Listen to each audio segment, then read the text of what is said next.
Support for Juneau Afternoon comes from Heritage Coffee Roasting Company, providing Juneau with locally roasted coffee for over 40 years, with cafes and drive-through locations throughout Juneau. More at heritagecoffee.com.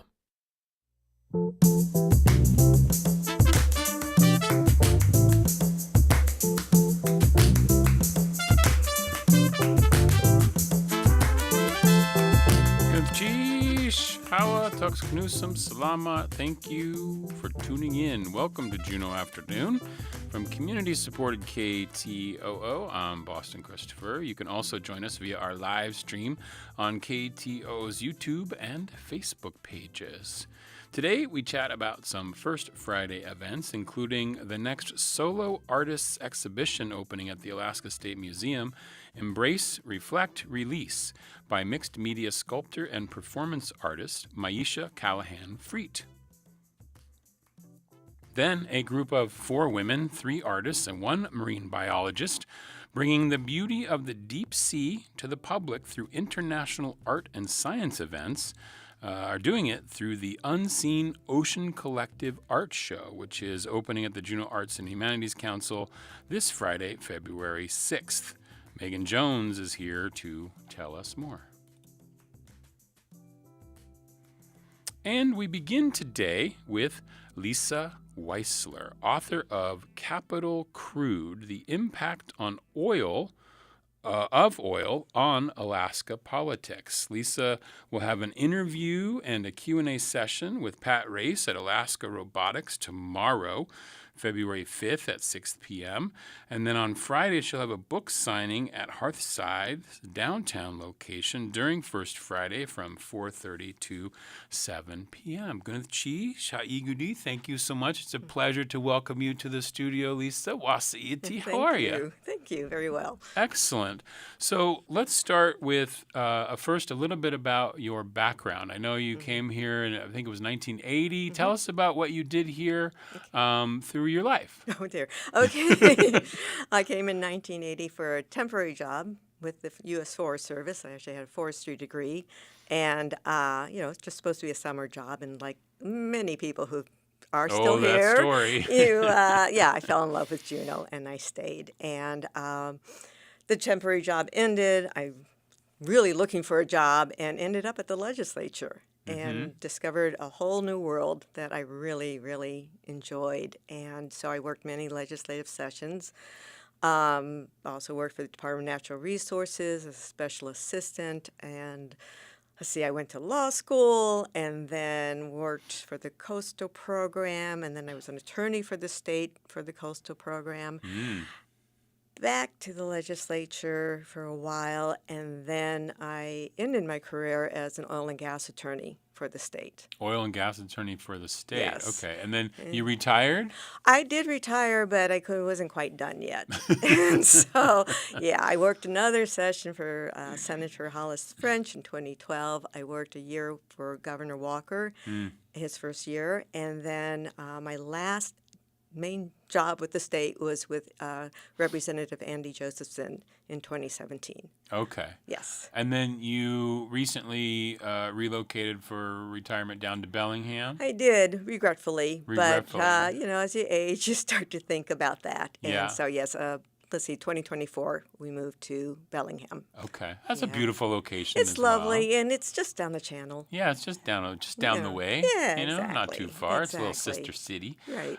That's so cool. Okay, so how did the idea for this book, Capital Crude, The Impact of Politics, how did this book come about? Well, it's a combination of things. One, during the year I worked for Governor Walker, I wrote a history of oil tax credits, which were at the time causing a lot of problems for the state. And in doing the research for that, I discovered just so much interesting history about not just oil taxation, but just oil generally and the legislature.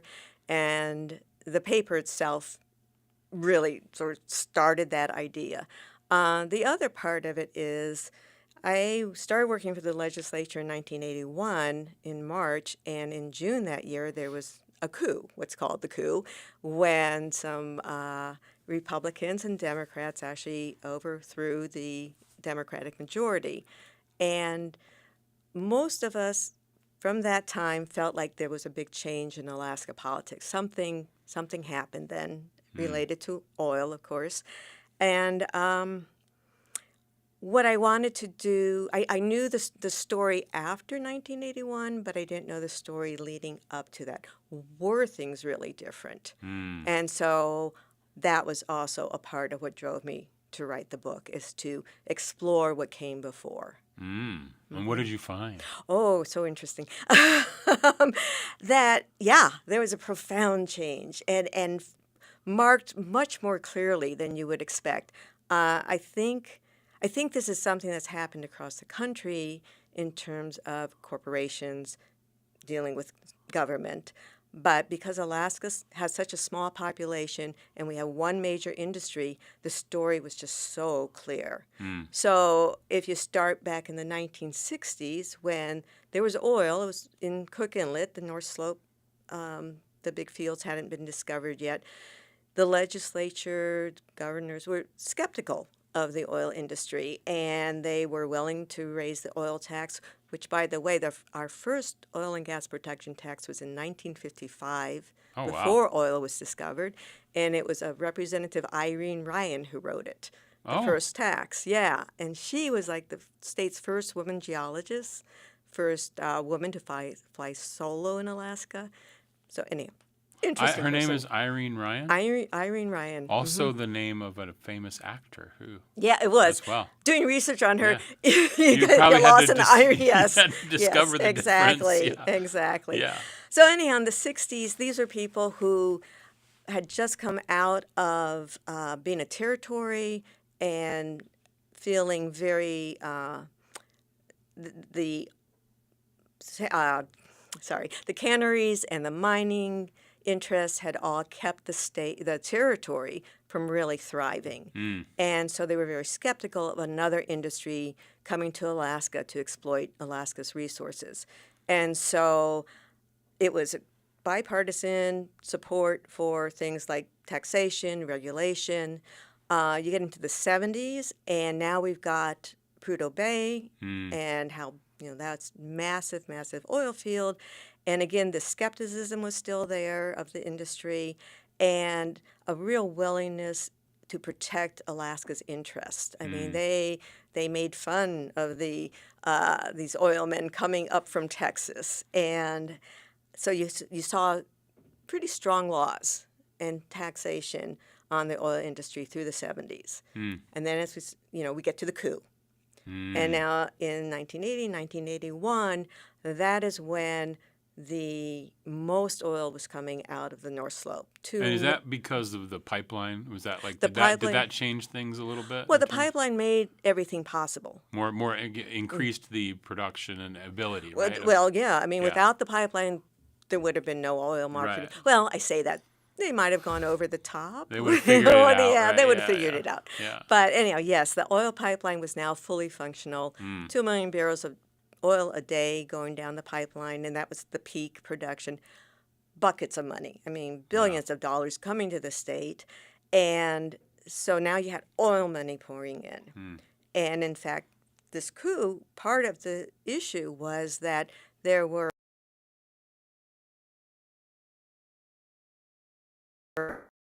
out of the process for how to divvy up, went over to the other side. And so that was the main driver. People I've talked to, interviews from the time, people say it was not necessary in that there was one particular tax, corporate income tax had changed, and it got changed to benefit the industry after the coup.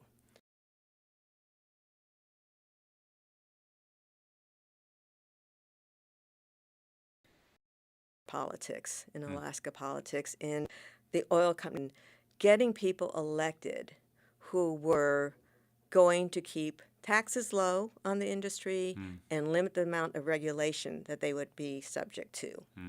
And this necessarily landed mostly towards Republicans because that, the free enterprise system, they had a less taxation, less regulation, governing philosophy.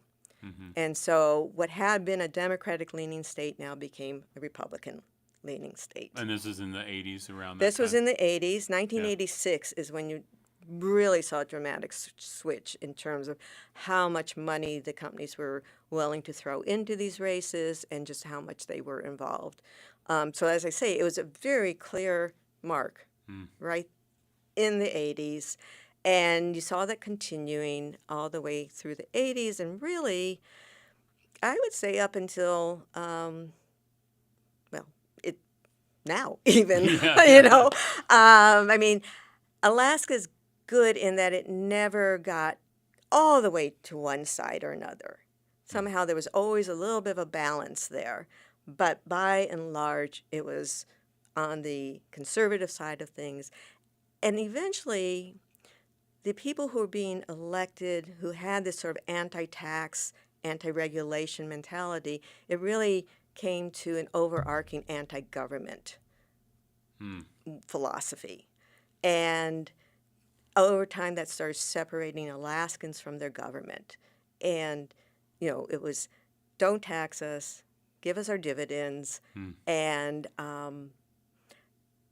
the public side of government, the public services and things, really took a huge hit and continue to, because there was never a fiscal plan. There was not a willingness to think about how to fund government with anything other than oil. And, well, going back to 1980, when the income tax was repealed, and that took everyone's skin out of the game there. So the state's been dependent on this volatile oil revenue all this time. Interesting. Yeah. You're listening to Juneau Afternoon. I'm talking with Lisa Weissler, who's the author of Capital Crude, The Impact of Oil on Alaska Politics. She will be having a Q&A session with Pat Race at Alaska Robotics tomorrow at 6 p.m., and then also a book signing at Hearthside Books downtown on First Friday from 4:30 to 7 p.m. I'm really curious about, what you hope that folks will get out of reading this book. Couple of things. One is just the history itself, what you can learn from. It's so easy to see the mistakes, like getting rid of the income tax. So taking what lessons you can learn from reading it. But I've heard from people that it's so depressing seeing all the missed opportunities and things like that. But I see some hope coming in Alaska's future, and that goes to the ranked choice voting and the open primaries. That is really seeing more of a balance now, like in the legislature, where there's House and Senate, both majorities, multi-party majorities, Republican, Independents, Democrats, non-affiliated. So that gives me hope, because what I'm hoping is people see what being anti-government gets the public. So education, and then being able to make their own choice, whether they agree or disagree with what you discovered, right? So, I mean, that's... Yeah, I think it's more about understanding. It's about electing people who are willing to use the tools of government to benefit Alaskans. And that is something that I feel did get lost through all these years, because there was this notion that government is bad, and it can be, but it can be good too. But you have to elect the right people. You have to elect people that reflect your values and communities, and that is the takeaway. I mean, there's a quote at the end of my second edition that really sums it up, and it was by the Tanana Chiefs. And you want to share it? Yeah. Sure. Yes. Thank you. So this was the Tanana Chiefs Conference, and they were responding to the mayor, Fairbanks mayor, doing some derogatory comments towards Alaska Natives. And what they said is, when we vote, we shape the kind of leadership we see in our communities. We elect those who reflect our values, who understand our history, who respect the diversity and dignity of our people, and who stand with, not against, the communities they serve. Let this moment be a wake-up call. Let it energize our efforts to register, to show up, and vote for leaders who will uplift and not divide. Our voice is our power in council meetings, in public forums, and especially at the ballot box. So I guess what I hope people take away is pay attention to who you are voting for and what their values are. Absolutely. And you got any more writing in your future, Lisa? Well, I'm just getting this book out, so. Because you self-published this book. Was I that did. a process of learning how to do that? Sort of. There is a website, online, draft to digital, that you just plug in your book and your book's published. Oh, really? Yeah. Draft to digital. Yeah, Okay, yeah. that's kind of cool. Yeah, they put it out on Amazon and stuff, and there's hard copies. But the second edition came out of, I'm using Todd Communications out of Anchorage. Okay. They are a print broker, and they have printed the second edition, and so they deal with local bookstores, and also individuals can order from them. Much better quality, and they're Alaskan. That's kind of cool. So you'll have the books available, hard copies at Hearthside. Obviously, you're going to be doing a book Yes, signing, so and you'll have it there's there. some at Alaska Robotics as well. Okay. And where can people find out more about this book and you? Well, capitalcrude.com is my website. You have a Did you make the website? Or I did. You did. Look I at did. you having fun. So it's kind of a fun project to. It's been a 10-year project, Wow. and yes, it has been fun. To go from like the thought of writing a book. Yes. I mean, that's a daunting task, right? But I'm just saying, for those who might be hearing this, like, if you have an idea, it's possible. You can do the research, you can write the book, you Yes. can publish it yourself, you can make a website. Look at Lisa Weissler doing it, making it happen. And you can find out more about it and ask her questions tomorrow night at Alaska Robotics with Pat Race doing a Q&A at 6 p.m. That's Thursday, February 5th. And then Friday, Lisa will be down at Hearthside downtown for a First Friday book signing from 4:30 to 7. You can go to capitalcrude.com for more information. Lisa, it was a pleasure to meet with you You and too. chat Thank with you you. so much for having me. Thank you. Gunchish for being here today. This is Juneau Afternoon on KTOO. And now, a savory moment. Step in to the savory moment. Alaska and Iceland have a lot in common. They're both cold, mountainous, and glaciated, and home to hot springs. According to the U.S. Geological Survey, there are 79 thermal springs in Alaska, concentrated on the Alaska Peninsula, the Aleutian Chain, southeast, and the interior near Fairbanks and Ruby. Many of these hot springs are warmed by volcanic activity and the fiery magma always boiling beneath the Earth's crust. Hot springs can be used to fuel power plants. In Iceland, 90% of the country's heating needs are met by geothermal activity, but the Earth's molten interior can also be used to produce the very staff of life. Bread. Icelandic hverabrauð is a moist, sweet, slow-baked rye bread cooked in a wooden cask, or now more commonly, a bucket with a lid, buried near a thermal spring. According to Magnus Nilsson, author of the Nordic Baking Book, the Icelandic countryside is crisscrossed with bubbling holes in the ground that steam with the sweet scent of baking bread and the sulfurous perfume of volcanoes. If you don't have access to the Earth's magmatic heat, you can bake hverabrauð in the oven. Low and slow is key. 12 hours at about 200 pot. Serve with smoked fish or meat or pickled herring. If you have leftovers, turn them into a soup called brauðsúpa. Soak stale bread overnight in water flavored with lemon and raisins. Boil until thick and top with whipped cream. The poet Bill Holm must have had an interesting experience with brauðsúpa. In his poem, Bread Soup, an Old Icelandic Recipe, he pronounces this menu alive as any animal, one that will sing inside you for a long time.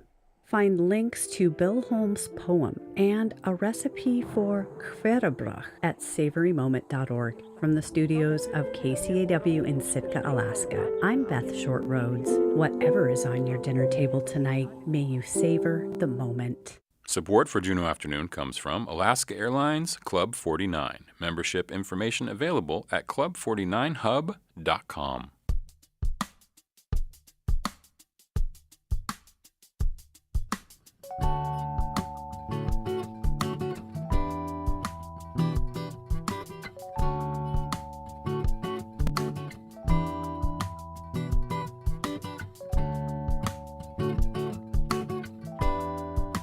You are listening to community-supported Juneau Afternoon on KTOO at 104.3 Juneau, 91.7 Juneau Auk Bay, and online at ktoo.org. You can also join us on the live stream on KTOO's YouTube or Facebook pages.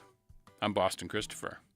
This Friday, the Alaska State Museum opens its next in the series of solo exhibitions featuring artists from around Alaska. This time around, it's Myesha Callahan Freet, mixed media sculptor and performance artist from Chugiak, Alaska. The show, Embrace, Reflect, Release, features time-based performance and mixed media sculptures along with visual art elements. There will be an opening on First Friday, of course, from 4:30 to 7 at the museum. And on Saturday, there's going to be a really cool exhibit tour with Myesha at 12:30 p.m. in the museum. Both events are free of charge, and that is awesome. Gunneth Chish, welcome in. Thank you so much for being here. Myesha Wasiati, how are you today? Amazing. Juneau is beautiful. How long have you been in town this time? We came in Sunday evening. Sunday evening. Okay, got some pretty okay weather. Not too bad. No, we love the fog. We love the rain. Yes. It's perfect. I love that for you. And Jackie, welcome back. Wasiati, how are you? Thank you. Thanks for having me. Okay, so let's start with you, Jackie. Just remind folks about the solo exhibition artists, and this is like a 2-year project over time and all that, right? Yes. So we every couple of years we open a call statewide and ask artists to apply and send in a proposal of what they'll do with a show. And there's a committee that reviews those, and we select usually around 6 artists to have a show over a 2-year period of time.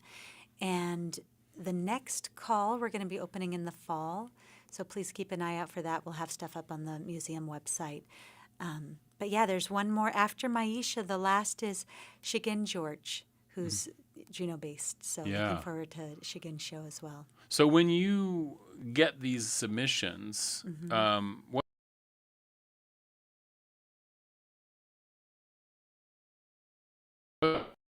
to choose? Oh my gosh, Boston, it's so hard. And there's just so many people I really hope apply again. Yeah. I try to put a different committee together every time, so different folks are reviewing, and really it's a process where, many hours looking at it by different folks, and then we get together, and then also trying to create a diverse group of artists for that couple of years. So from different places around Alaska, doing different types of work. Right. So that's also a factor is just trying to keep that selection as diverse as possible. Because you've had like large scale installation. You've had now obviously Myesha's doing some performance art along with the mixed media and installation based sculpture. Yeah. I'm excited for you to hear about that. Yeah. We had Rena and Caro did quilts, and right. Shigen does Chilkat and Raven's Tail weaving. So that's awesome. And of course, you can go to lam.alaska.gov to find out about that information when it becomes available. And anyone around? Yes. Okay, that's awesome. And so, Myesha, we're in 2026, and this first group was in 2024, I believe. So you applied like a while ago. Was it? It was in 24 or 23? 23. 23. 23. Yeah. So like 3 years ago. And so when you when you thought about applying, did you know like what elements you might put into a show at that time, or is that idea morphed over? It morphed. Yeah. My degree is in photography, digital media, but there is no photography or digital media in this show. That's amazing. But I was telling Jackie, it's just been a beautiful evolution, and to reflect on my proposal versus where I am now, I'm a totally different person. Just, we're humans and ever changing, and I am leaning into that with this work, just making work as I'm sifting through these new way of beings that I crave. Oh, that's so awesome. And you can find out more about Myesha's, well, her whole family is artists. And they have their own website, CallahanFreet.com. That's CallahanFreet, CallahanFreet.com. And you can find out about your partner and also your son, who also make art and have their own individual pages there as well, and all the different projects y'all are working on. And that's kind of awesome. So you mentioned that your work had been, or your degree was in photography and digital media. Mm-hmm. And have you found that, so over these years, that you've been integrating those elements, or even, like you said, taking them away and creating new elements? So I'm curious about that sort of evolution. So I was leaning heavily into the time-based performance video. And as I'm trying to use less and less material, and I was like, well, my body goes everywhere with me. I want to start leaning into performance art. And so this will be my longest performance, which I'm really excited about.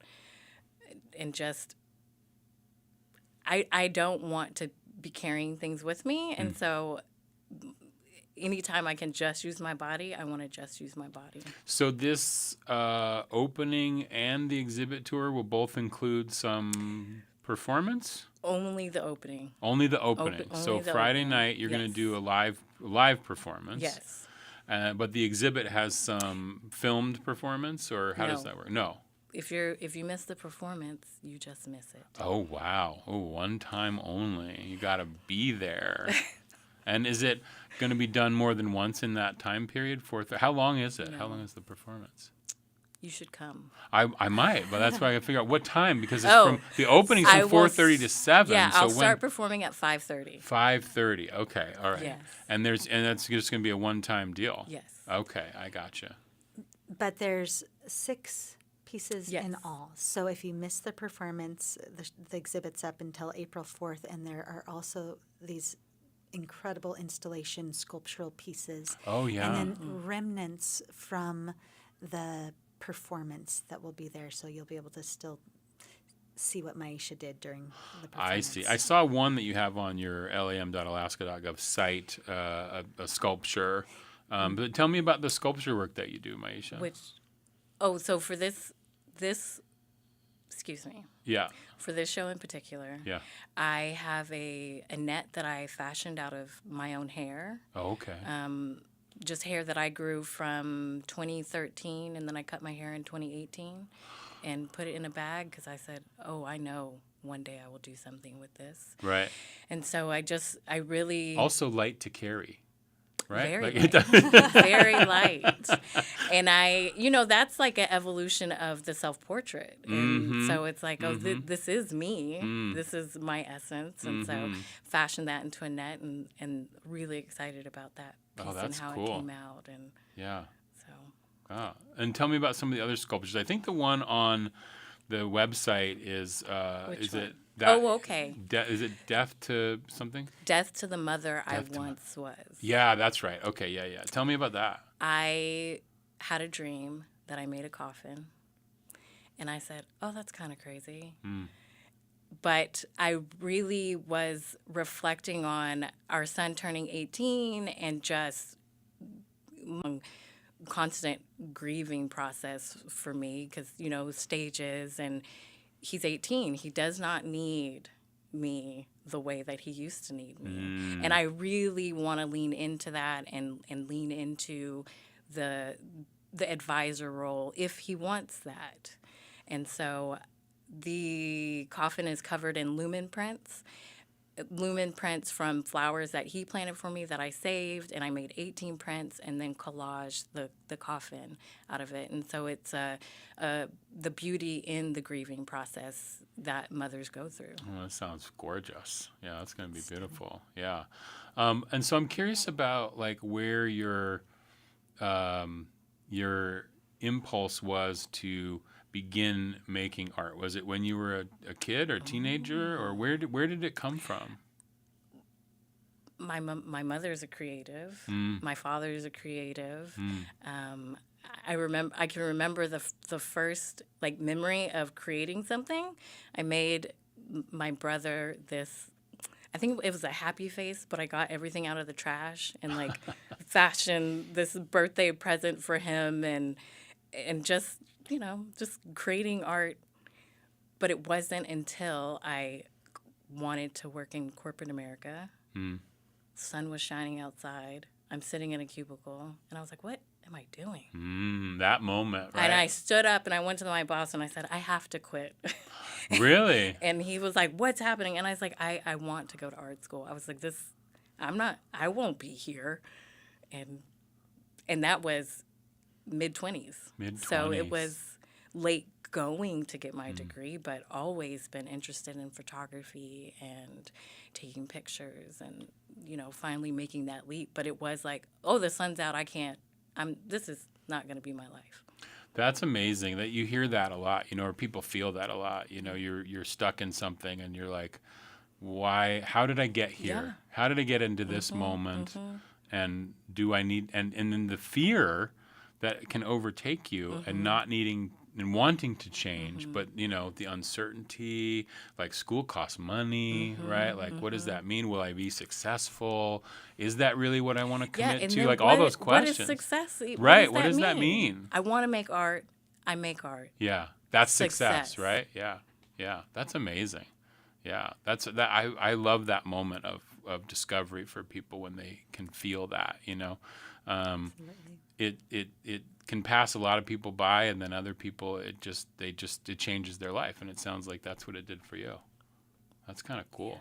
Yeah, I really like that. And the fact that your partner and your son are also artists in their own right, like it came from your parents, and you're passing it down. And tell me what does your son do? I think everybody is an artist in their own way, but he is an amazing photographer. He is so willing to be part of the videos, our time-based performance, and gives ideas. And always a good model to stand in when we need him to. But making time-based performance videos with him is just so fun because he. Sometimes doing these things, you just want to laugh. But once he really got, I can't laugh because, mom wants to do this thing. But even with the laughter, it's still this beautiful process and really helps us bond as a family for me. Because there's no way to make this work without everybody gelling together. Yeah, being on board. Yeah. That's kind of awesome. And when you mentioned that the death to being a mother, is that what it's called? Death to the mother I once was. Once was. Okay. And that came from like a dream that you had. How is that where you get a lot of inspiration, is through dreams, or is there things that you see that go, I pay attention to my dreams. Yeah. I journal a lot, reading. Yeah. I mean, just in conversation with all other artists, things that I'm watching, nature. I mean, you look around and you can be inspired. I'm looking at these lines here, and I'm like, oh. Yeah. In the studio it's here. Just, our sound boxes. Inspiration is in everywhere, everything. Right? So then, so this is the fun thing I love about artists. Like, so you work in different ways, right? You've got photography, digital media, these performance videos, sculpture, all these different things. You have something that comes to you, and how do you decide where you're going to put that energy into? Which kind of art? How does that work for you? I have just a running list. If I have an idea, I write it down, and then go back to that and think, okay, what's doable right now? What do I have on hand? Because again, I'm trying not to have to go out and buy a lot of things. I want to use what I have. And also, I was sharing with Jackie, I really trying to stick to things that then I can burn and that will be no more. Oh, like your performance on Friday. Yes. Yeah. It's one and done and One out, and done. out, out, and out. I love that. This is Juneau Afternoon. We're talking with Myesha Callahan Freet, who is a mixed media sculptor and performance artist from Chugiak, Alaska. Myesha is opening her show Embrace, Reflect, Release this Friday at the Alaska State Museum. There will be an opening night during First Friday from 4:30 to 7. There is a live performance that happens at 5:30. Be there or be square and miss it.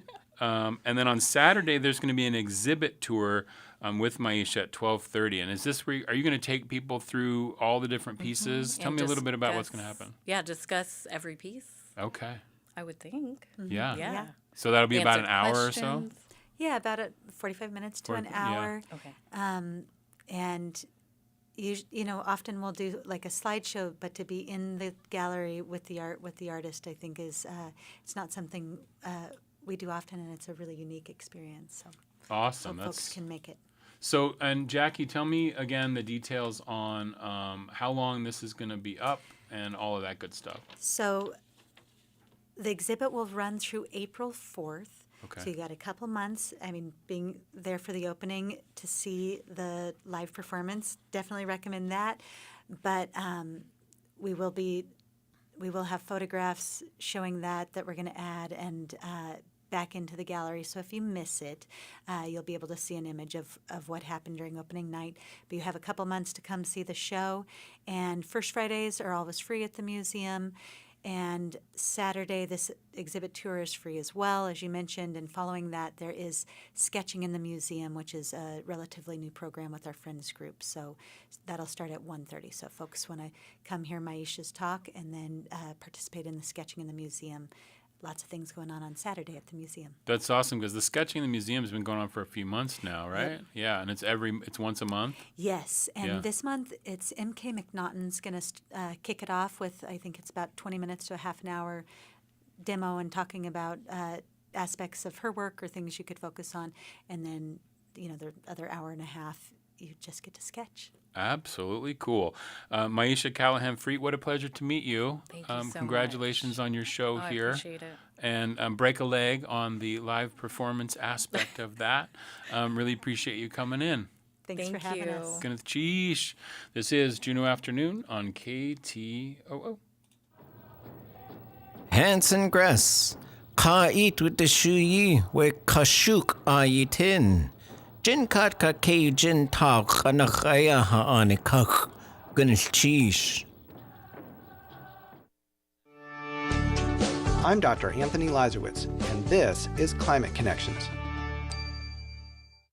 A recent study found that about 90% of priests, ministers, and other Christian leaders in the U.S. believe that the climate is changing and that humans are at least partly responsible. But about half never mention it to their congregations. Which is quite a stark difference between how widely accepting they are of the issue and how widely inactive they are in talking about it. Lead author Stylianos Siropoulos of Arizona State University says climate change is highly politicized. My own thinking is that there are concerns about the role of the church as sort of being politically neutral.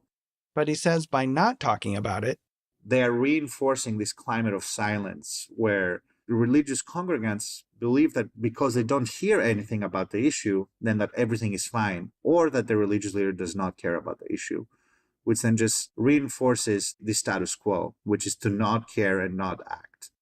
The study also found that when people learn that many Christian leaders believe in human-caused climate change, they're more likely to see climate action as part of their faith. So Siropoulos says religious leaders can guide the public's views on climate change simply by sharing their own beliefs. Climate Connections is produced by the Yale Center for Environmental Communication. You're listening to KTOO's Tlingit Word of the Week. This week's word comes from Kakolat Florence Marks Shakely. And the word this week is ayauditi. Ayauditi. That means it's stormy. And here's a sentence. It's very stormy today. Let's hear it again. It's stormy. Gunas Chish to Juneau Lance Twitchell, Goldbelt Heritage Foundation, and the University of Alaska at Southeast for this audio. Kakashat Florence Marks Shakely is Slukach Adi and a child of a Chukanidi man. She grew up on Mark's Trail in a family that used Tlingit as the primary language and were involved in documenting, teaching, and publishing in Tlingit. She has taught the language at all levels and has served as the teacher of teachers in the Juneau area for decades now. And please tune in next week for another Tlingit Word of the Week from KTOO.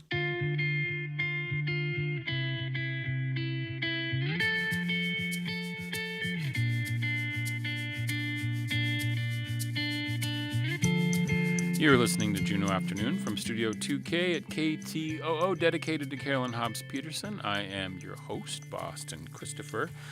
As a group of 4 women, 3 artists, and 1 marine biologist dedicated to bringing the beauty of the deep sea to the public through international art and science events, the Unseen Ocean Collective Art Show opens this Friday at the Juneau Arts and Culture Center Gallery Space. It features choral sculpture and video projections, and that's just the beginning of what this group is all about. And I am joined now in the studio by one of the artists, Megan Jones. How are you, Megan? I'm doing well, thanks. How are you? I'm pretty good. And then I also have in here Lara Beckman, who is the scientist behind this whole thing. Lara, how are you? Yeah, good. Thank you. Okay. And you're from Germany, but you live in Sweden now, which is where this show first began. So who had the impetus idea? Where's the inciting action? How did this all begin? Yeah, maybe I can start. So I have been working with Alaska's corals and sponges and like the ecosystems just in the deep sea of Alaska for quite a while now, since I started my PhD research, so 3 years ago. And this has been a collaboration between Sweden and my supervisor in Sweden and colleagues in Juneau, Alaska, and at NOAA that works with Alaska fisheries. And so I've been working with video footage from Alaska's deep sea. Then I was looking at this and I thought I can't be the only one looking at this, honestly. So I reached out to a local artist here in Juneau while I was here for my work. That's how it started. And then I brought Megan along and another artist. That is pretty amazing. And what is it about the coral and the reef, and what is it about that gets you going? I think it's just the life down there, because it's something that I think a lot of us never think about. It's so maybe I can start with the deep sea, because that's something that's very inaccessible for us and we never think about. But actually, it's 50% of our planet, which is deeper than 200 meters. And Alaska's seafloor, for example, is 80%. So it's the majority, which is deep sea, actually. Oh, wow. Okay. And for me, it's just this life that is down there, which we never think about, but it's very related to us. So a lot of fish, for example, rely on these coral ecosystems.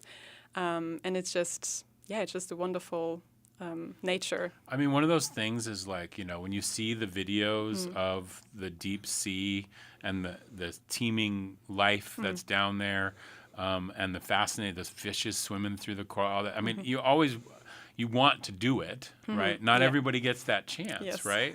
But it's like you do think, I have the thought sometimes, I'm like, that's a whole other world down there, right? Yeah. That's like so different than what is on the land sometimes. So, and so what is it that you're studying about it? So I'm studying very broad. I'm focusing on the diversity of corals and sponges, but also their biology. So very basic, like how do they reproduce? How do they recruit new juveniles or babies to grow? So it's very biology. And how do they do that? How do they recruit new babies? Yeah, we don't know. I can tell you that. It's very hard to study. So this is the Unseen Ocean Collective Art art show. It's opening this Friday at the Juneau Arts and Culture Center. Laura is the scientist behind this whole thing. But then, Megan, how did you get involved as an artist? Well, so Laura had posted on an online science and art forum that we were both members of. And she posted, she said, I have this beautiful coral research, and I'm looking for artists who are interested in collaborating. And I thought, I don't know anything about deep sea corals. Yeah. I'm in. Like, let's do this. Because the colors are probably amazing. Incredible colors, and just lots of geometry. You know, everything's based, there's octocorals, so they're based on 8. So everything has 8 tentacles. And it's just incredible and very translucent, and you see through them, and you see sort of their gametes going on. Beautiful. So she shared the video with me, and I was hooked. I was totally in forevermore. And so then I work primarily in acrylic on canvas, and so that's what I have brought. I have 8 paintings here. Oh, okay, great. And this show, is there going to be some of the other artists' work this Friday as well? Yes, we have work from Kirsten Keller, who is a local Juneau resident. Okay. And she does these beautiful, really elevated scientific illustration work. Watercolor and gouache paintings are very delicate. And then Nilanjana Das, she is from Corvallis, Oregon, and she's taking her PhD in microbiology in fish parasites. So she's kind of both. So she's an artist and a scientist as well.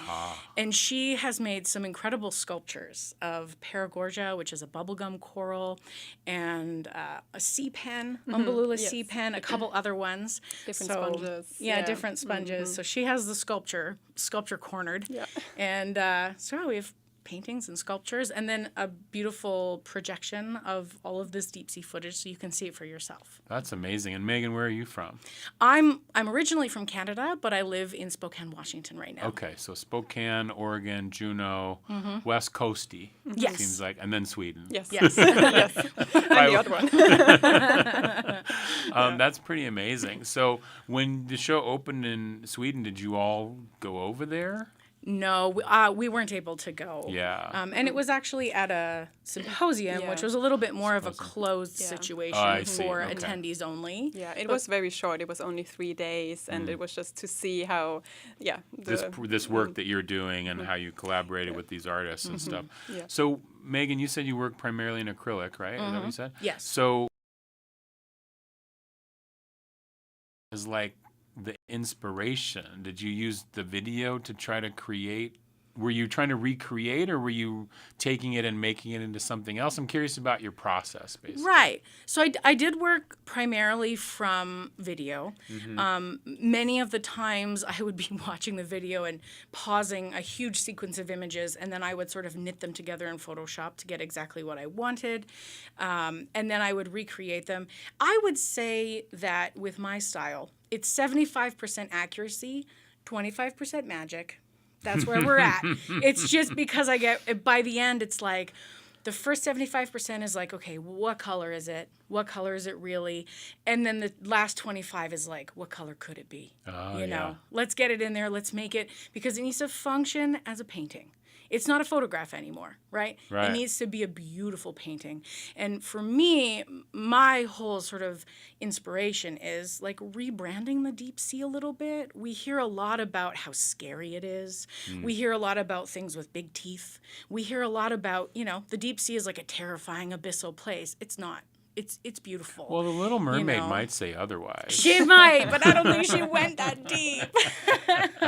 But I would like to show people just how fascinating it is. Right. These translucent creatures and how colorful they are and how they're such a product of the environment that they live in that we can't live in. And that's fascinating. Yeah, that is fascinating.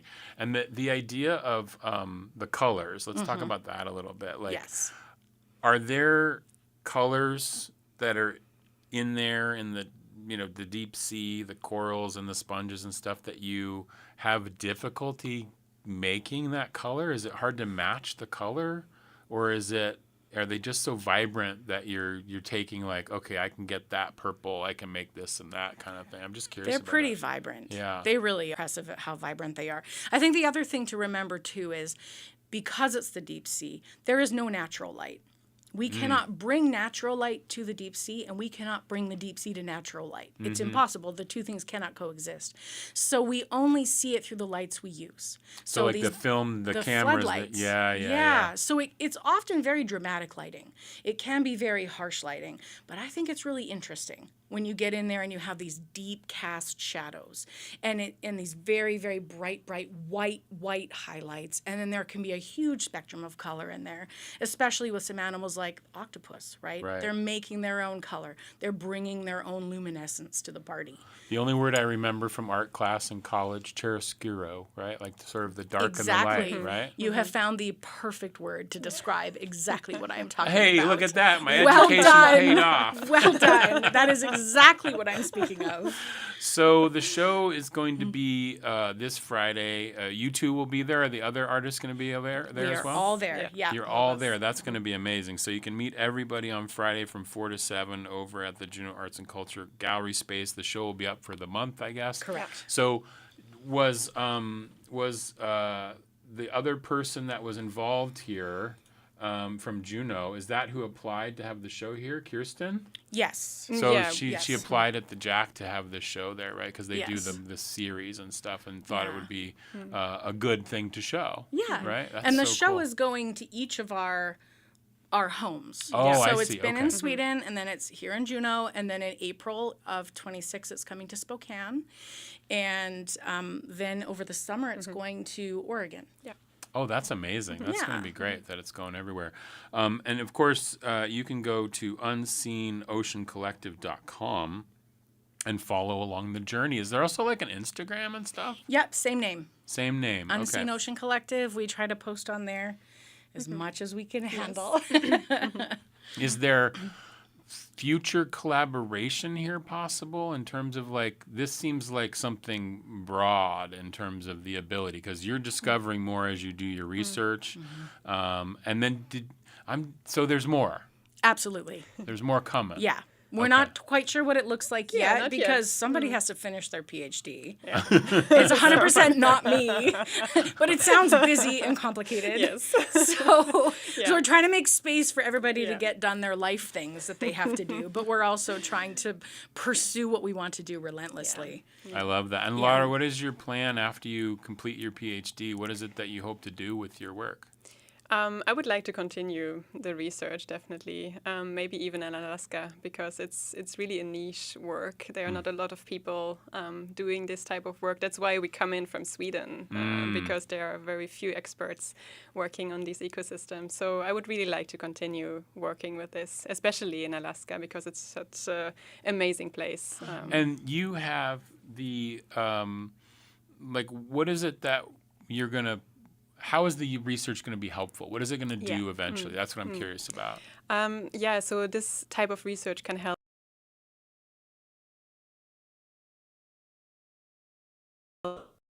Okay, this, for example, is very important for example, for fish, and so we should maybe protect this, because right now in Alaska, a lot of these protected areas are based on a precautionary approach. So we think, okay, there might be corals and sponges, and that's why we protect it, but we don't really know if that's the case or not. I see. So like management and policy and things like that. Yes. And I just thought of this. This might be just my layman question here, but like it's so dark down there, like you said, Megan, and so I'm so curious, like, if it's so dark down there, why is everything so colorful?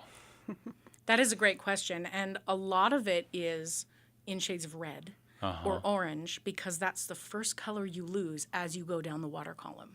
Oh, really? Yeah, because all the blue cancels it out. And so red, orange, it's invisible in That's the deep ocean. amazing. Utterly invisible. And so that's why a lot of it's really bright. Wow. Red and orange. Yeah. That is kind of cool. It's cool. That is really cool. That's science at work. I love the fact that Laura, that you had this idea, like, oh, maybe I work with some artists, and you just put the call out there, and then you make something happen, and then you meet these wonderful people from around the world, mostly West Coast. Shout out West Coast, and that becomes something really amazing about that. What does that feel like? The payoff of that for you? Yeah, as you say, it's amazing. I learned so much also from the artists, just having a different perspective on the work, on the research that we do, and also getting, this insight from the artists, how they work and how they approach their work or their projects. It's really interesting.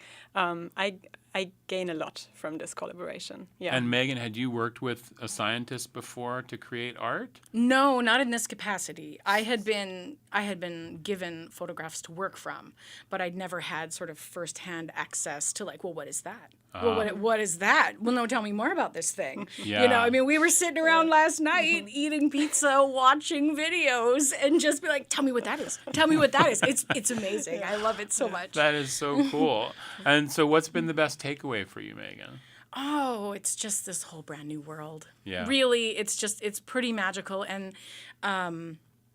like you said, to just sort of be able to take this idea and this small collaboration and say, how big could we go? And then everybody in the collective showing up and saying, I'll do my part to make it bigger. Right. I'll do my part to make it bigger. And then we can take this research, which is really important, transmuted through art to the public. And especially to Juneau. I'm so excited to be here and say, look what's in your backyard. Right. Like, right. look right out there, right out there. That's so That's cool. right out there. And you never knew it was there, and you should love it. Yeah.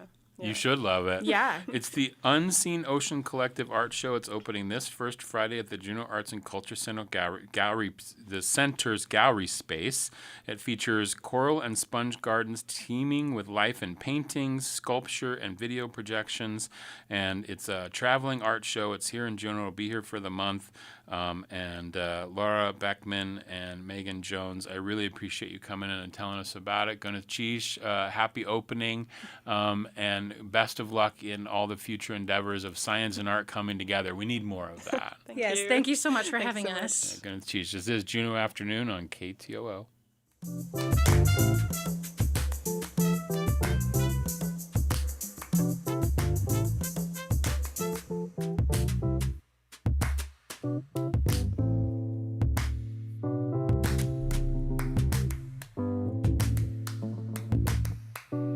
That's going to do it for today's Juneau Afternoon. On tomorrow's show, we have some more First Friday previews, and we'll meet one of the new gynecologists here at Bartlett Regional Hospital. Juneau Afternoon airs Wednesday through Friday at 3 p.m. right here on KTO Juneau 104.3 and KAUK Juneau Auk Bay 91.7. Hello out the road. You can find the show online at ktoo.org/Juneau Afternoon, where you can listen to episodes, subscribe to the podcast, offer feedback or suggestions, or find out how to be a guest on the show. You can also find live stream archives over on KTOO's YouTube page. Our theme music is by Indian Agent.